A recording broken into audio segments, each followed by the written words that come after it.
Grandeur blitz शतरंज championship के 8वें round में यहां पर टूर्नामेंट को लीड कर रहे टॉप सीड एसएल नारायणन और उनके सामने हैं नेशनल ब्लिट्ज चैंपियन इस साल के अभिमन्यु पौराणिक। और अभिमन्यु सफेद मोहरों से उन्होंने खेल की शुरुआत कर दिया। यहां पर शुरुआत हुई है E4, E5, night F3, night C6, bishop B5 line खेली है, A6, बिशप आता हुआ A4 यहां पर खेल दिया है। अभिमन्यु ने कैसलिंग कर ली है और यहाँ पर एसएल ने खेला बिशप D7, C4 खेलते हुए यहाँ पर एक अलग ही स्ट्रक्चर जो है वो क्रिएट करते हुए C4 खेल करके अभिमन्यु G6 सेटअप खेला है यहाँ पर एसएल ने।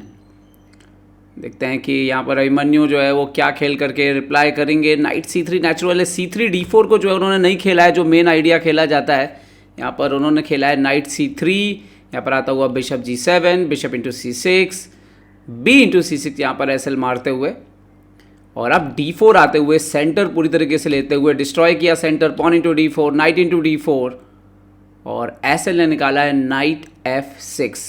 तो दोनों तरफ से डेवलपमेंट पूरी तरीके से जो है वो कंप्लीट होने की तरफ आगे बढ़ता हुआ यहाँ पर किया है H3 पहले, बिशप G4 वगैरह को स्टॉप किया है, नाइट G4 कैसल किया, रुक E1 लाते हुए एसएल ने खेल दिया है रुक को E8 पर और टारगेट करते हुए यहाँ पर पॉन को। और यहाँ पर आया है बिशप G5, तो जवाब दिया H6, इमीडिएटली बिशप को चुनौती दी है यहाँ पर एसएल ने। बिशप को वापस F4 लेकर के आए हैं पर धीरे धीरे जो है वो ब्लैक की पोजीशन अब थोड़ी सी बेटर हो रही है। बी यहाँ पर C5 आते हुए और ये आपके घोड़े को सेंटर से हटने में मजबूर कर देगा यहाँ पर अभिमन्यु के। देखते हैं कि घोड़े को कहाँ पर लेकर के जाएंगे। नाइट F3 वापस लेके जाएंगे क्या? यस, नाइट F3 यहाँ पर आते हुए और अब जो थोड़ा बिशप उनका शायद काम नहीं कर रहा था उसको C6 से खिला सकते हैं यहाँ पर एसएल नारायणन। मतलब कि जो मोहरा थोड़ी देर पहले पॉन की वजह से बंद था वो विद द टेम्पो उसने जगह बनाई है और उसके बाद बिशप C6 आने की संभावना यहाँ पर ज़्यादा लगती है। एसएल फिलहाल सोचते हुए, देखते हैं कि एसएल क्या निर्णय लेंगे। घड़ी में अभी तक उनके पास थोड़ा सा अतिरिक्त टाइम था, उसका इस्तेमाल कर लिया और यही होता है कि ब्लिट्ज में भी आप सोचते हैं लेकिन जब सही समय आए तब। यहाँ पर क्वीन C2, तो नाइट D7 एक आइडिया हो सकता है। यहाँ पर एक आइडिया हो सकता है कि रुक B8 करके खेला जाए। यहाँ पर नाइट D7 खेला है और अपने उसी आइडिया पे काम करते हुए इस बिशप को ओपन किया है। ये नाइट ऊपर आ सकता है। अब अभिमन्यु अपने दूसरे रुख को भी सेंट्रलाइज करते हुए और यहाँ पर क्वीन को F6 लेकर के आए हैं। तो यहाँ पर देखें तो एसएल के सारे मोहरे बेहतर कर रहे हैं थोड़ी देर पहले के जो स्थिति थी। यहाँ पर क्वीन को C1 किया है। वाइट के पीसेस अभी भी थोड़ा सा क्वीन वगैरह स्ट्रगल कर रहे हैं जगह पाने के लिए। यहाँ पर G5, बिशप G3, तो क्वीन G6 खेल दिया। एक बार फिर से बिशप को ओपन किया। बहुत सटीक खेलते हुए यहाँ पर एसएल अपने मोहरों को लगातार बेहतर करते जा रहे हैं। अभी E4 पर भी दबाव बना दिया है उन्होंने। ये बिशप से भी हमला आया है, क्वीन से भी और रुक से भी। देखते हैं कि अब यहाँ पर जवाब क्या देते हैं। अभिमन्यु समय में थोड़ा दबाव में आ रहे हैं क्योंकि एसएल ने बहुत तेज खेला है। 2 मिनट 31 सेकेंड है घड़ी में उनके पास और अभिमन्यु के पास अब यहाँ पर 2 मिनट से कम समय हो चुका है। 1 मिनट 40-45 सेकेंड के आसपास उनके पास समय बच रहा है और देखते हैं कि किस मोहरे को इम्प्रूव करेंगे यहाँ पर और E4 पे हैवी प्रेशर, उसको सपोर्ट कैसे लगाएंगे। एक आइडिया हो सकता है कि आप नाइट को पीछे खींच दीजिए, नाइट D2 से सपोर्ट लगा दीजिए और क्वीन C2 भी खेल सकते हैं लेकिन वो थोड़ा सा पेसिव भी हो सकता है क्योंकि एक तरह से पिन है पॉन के सामने। यहाँ पर वजीर जब रखेंगे C2 पर क्योंकि जो क्वीन है वो अनसपोर्टेड होगा। देखते हैं कि क्या खेलते हैं यहाँ पर अभिमन्यु। नाइट D2 एक ऑप्शन जरूर हो सकता है। नाइट D5 चुना है उन्होंने, अग्रेसिव तरीका चुना है। Bishop D5, pawn into D5 और इमीडिएटली F5 करते हुए यहाँ पर एसएल बढ़त बनाते हुए पोजीशन में।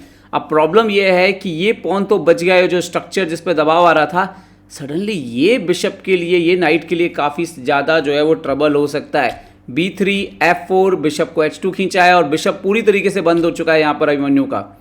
नाइट F6 आते हुए यहाँ पर इवन G4 आने की तैयारी है। यहाँ पर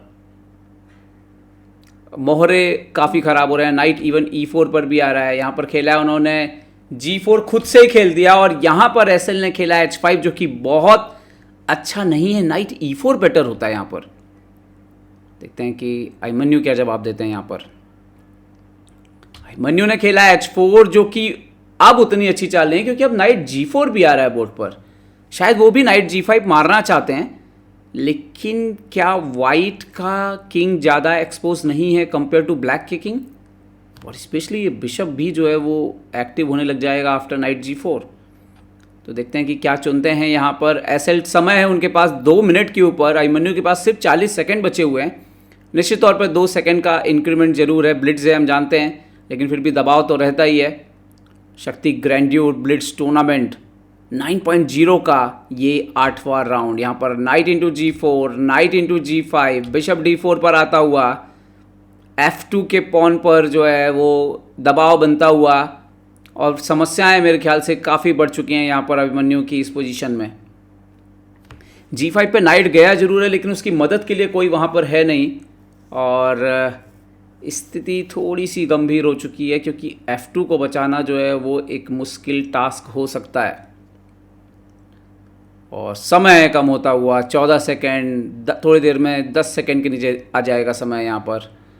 और रुक इंटू रुक, रुक इंटू रुक, करीब करीब 2 मिनट की बढ़त बना के रखी हुई है एसएल ने यहाँ पर। रुक को D2 पे खेला है यहाँ पर,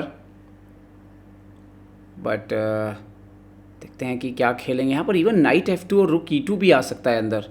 नाइट इंटू F2, रुक इंटू F2 एंड रुक E2, और फिर कैसे बचाएंगे आप रुक को? आई थिंक गेम पूरी तरीके से नियंत्रण में है एसएल के, और 7 सेकेंड है सिर्फ अभिमन्यु के पास। एसएल कंफर्म करते हुए यहाँ पर 1 मिनट 30 सेकेंड है। तो देखिए, समय आपके पास घड़ी में ज़्यादा हो दोस्तों तो आप उसका इस्तेमाल कर सकते हैं, लेकिन तब जब उसकी सबसे ज़्यादा ज़रूरत हो। और बड़े प्लेयर कुछ इसी तरह से अपने समय का इस्तेमाल करते हैं, जब उन्हें यहाँ पर नाइट इंटू F2 मार दिया है, रुक इंटू F2 और रुक E2 अंदर आते हुए पोजीशन पूरी तरह से एसएल के कंट्रोल में। 4 3 2 1, और यहाँ पर रिजाइन कर दिया अभिमन्यु ने। और एसएल नारायणन के लिए जीत बहुत बड़ी है, क्योंकि इस जीत के साथ एसएल नारायणन लाइव रैंकिंग में, विश्व रैंकिंग में टॉप 50 में आ गए हैं, और ब्लिट्ज रेटिंग में उन्होंने अभी अभी गुकेश को जो है सरपास कर दिया। गुकेश को पीछे छोड़ते हुए जो है ब्लिट्ज वर्ल्ड रैंकिंग में वो आगे यहाँ पर निकल गए हैं। बहुत बहुत बधाई एसएल नारायणन को।